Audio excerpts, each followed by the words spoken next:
Hello student. सो अब हम पढ़ेंगे फ्रैक्शन के और डिफरेंट टाइप्स। तो नेक्स्ट है लाइक फ्रैक्शन।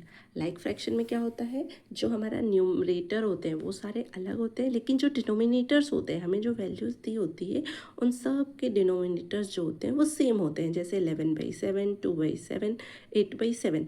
इसमें जो डिनोमिनेटर्स हैं सबके क्या है, सेम है, यानी एक जैसे हैं। लाइक यानी एक जैसे, इसलिए इसे बोलते हैं लाइक फ्रैक्शन। अनलाइक फ्रैक्शन क्या होता है, जैसे 1/5, 6/8, 7/11, इनके जो डिनोमिनेटर्स है वो क्या है, वो इक्वल नहीं है, राइट। तो इसे बोलेंगे हम अनलाइक फ्रैक्शन।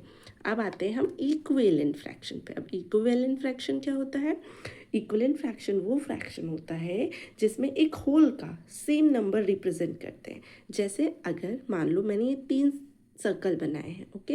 अब ये तीनों सर्कल को मैंने अलग अलग पार्ट्स में डिवाइड किया हुआ है। सबसे पहले 2 पार्ट्स में, फिर 4 पार्ट्स में, फिर 6 पार्ट्स में। अब मैं अगर इस सर्कल का एक पार्ट पूरा फिल कर दूँ, दिस वन, तो मैंने सर्कल का कितना पार्ट फिल किया है, 1/2 पार्ट, ओके। यानी मैंने ये हाफ सर्कल फिल किया है। अब मैंने सेम सर्कल को 4 पार्ट में डिवाइड किया है। अब अगर मैं इस पूरे पार्ट में से मैं 2 पार्ट को फिल कर दूँ, देखो यहाँ पे मैंने ये 2 पार्ट्स को फिल कर दिया, तो मैं इसको क्या लिख सकती हूँ, 2/4 पार्ट, है ना, क्योंकि 4 मेरा टोटल था और 2 पार्ट को मैंने फिल किया है। अब ये है मेरे पास 6 पार्ट वाला सर्कल, 1 2 3 4 5 6। अब मैं अगर इस 6 पार्ट में से इस 3 पार्ट को पूरे को कलर कर देती हूँ, ऐसे फिल कर देती हूँ, तो मेरे पास इसका कितना हो जाएगा, ये हो जाएगा 3/6 पार्ट। इसका मतलब इन सभी में मैंने एक इक्वल पोर्शन कलर किया है ना। तीनों फ्रैक्शन क्या है, इक्विवेलेंट फ्रैक्शन है, यानी अलग अलग तो मैंने किया है, लेकिन अगर हम वैल्यू देखें तो मैंने इक्वल पोर्शन, यानी टोटल इसका भी हाफ किया है, इस पूरे में भी अगर इसका भी हाफ पोर्शन फिल किया है और इसका भी हाफ पोर्शन फिल किया है।